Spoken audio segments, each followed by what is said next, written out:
Today is day 6 और मैं आपको अपडेट देती हूँ मेरा डे 5 कैसा रहा।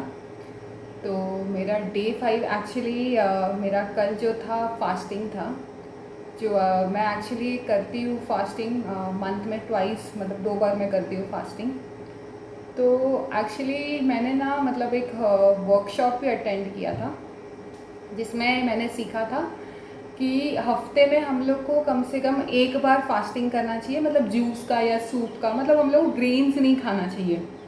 तो उससे क्या होता है ना, बॉडी डिटॉक्स हो जाता है और बॉडी को डिटॉक्स करना बहुत ज़रूरी होता है, क्योंकि अगर हम लोग डिटॉक्स नहीं करेंगे तो हम लोग जितना खाते पीते हैं ना, और ऐसा तो नहीं है कि हम लोग मतलब एकदम स्वच्छ और अच्छे फूड ही खा रहे हैं। हम लोग का ऐसा हो ही जाता है, हम लोग नॉर्मल ह्यूमन बींग है, हम लोग को हो ही जाता है कि हम लोग कभी कुछ इधर उधर चटर पटर खा ही लेते हैं। तो ये जो चटर पटर और ये सब जो चीज़ होता है ना, वो हम लोग के बॉडी में जाके स्टक हो जाता है।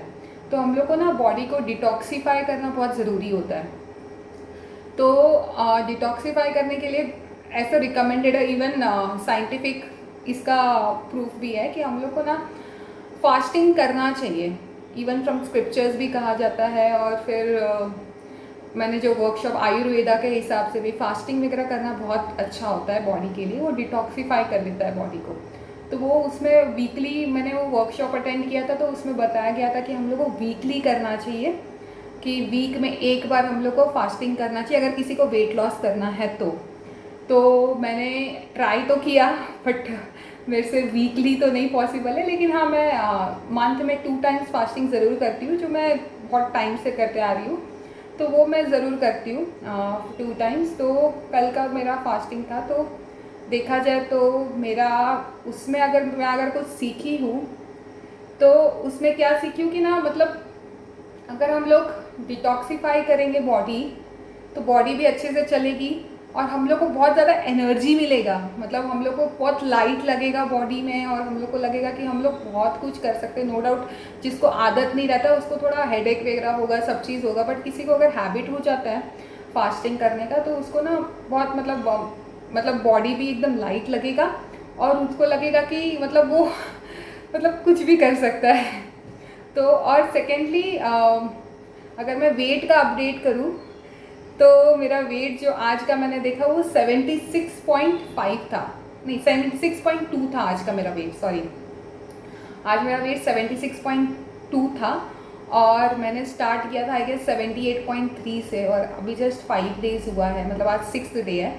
तो 5 डेज़ में ये है, और देखा जाए तो मैंने कल फास्टिंग भी किया था, तो उसकी वजह से भी शायद हो सकता है। लेकिन हाँ, अगर आप सोचो हफ्ते में अगर आप एक दिन अगर फास्टिंग कर रहे हो, मतलब ग्रेन्स नहीं खा रहे हो, कुछ नहीं खा रहे हो, तो आप सोचो कि आपका वेट कितना जल्दी लूज़ हो सकता है। लेकिन हम लोग को हेल्दी वे में करना है, नो डाउट। तो आप अपने अपने हिसाब से कर सकते हो फास्टिंग। तो मैं अपना ये फॉलो करती हूँ, और मैं यही सीखी भी हूँ कि हम लोग को जो हो पाता है वही करना चाहिए। तो बाकी अगर हम देखा जाए तो कल क्योंकि मेरा फास्टिंग था, तो मेरा जो डाइट था वो मैंने क्या लिया, मतलब मैं 12 बजे तक, तो दोपहर के 12 बजे तक मैं कुछ खाती पीती कुछ नहीं हूँ, मैं पानी भी नहीं पीती हूँ। लेकिन फिर उसके बाद मैंने पानी पिया अच्छे से। फिर उसके बाद मैंने कुकुम्बर खाया। कुकुम्बर मैंने 1-2 पीस खा लिया, और मैंगो खाया, और कुछ कुछ और फ्रूट्स मैंने ले लिया था साथ में। तो मेरा ये था ऑलमोस्ट, मतलब समझ लीजिए लंच ही था, ब्रंच बोल लीजिए। फिर उसके बाद मैंने अगर कुछ खाया तो जैसे भूख लग रही थी थोड़ा बहुत, तो मैंने नट्स ले लिया था, जैसे पिस्ता ले लिया, कैशू नट्स ले लिया, काजू, फिर थोड़ा बादाम ले लिया, आलमंड ले लिया मैंने, कुछ डेट्स ले लिए। तो थोड़ा बहुत मैंने ये ऐसे कुछ खा लिया मैंने, थोड़ा स्नैक टाइप का, क्योंकि मुझे थोड़ा भूख लग रहा था। तो और फिर मैंने शाम को मैंने प्रॉपर मैंगो मिल्क शेक लिया, अच्छा बड़े वाले ग्लास से मैंने पिया मैंगो मिल्क शेक, और उससे मेरा पूरा दिन अच्छे से चला गया। ऐसा मुझे कोई प्रॉब्लम नहीं हुआ या वैसा कुछ प्रॉब्लम नहीं हुआ। तो मेरा दिन ओवरऑल बहुत अच्छा था, और मेन मेरा सीखना यही हुआ कि मैं थोड़ा, हम लोग को करना चाहिए कि डिटॉक्सीफाई किस तरीके से करना है, और हम लोग को थोड़ा सोचना चाहिए कि हम लोग को क्यों करना है। अगर हम लोग को वेट लॉस करना है तो डिटॉक्सिफिकेशन बहुत ज़रूरी है। तो मैंने यही कल सीखा। Thank you so much.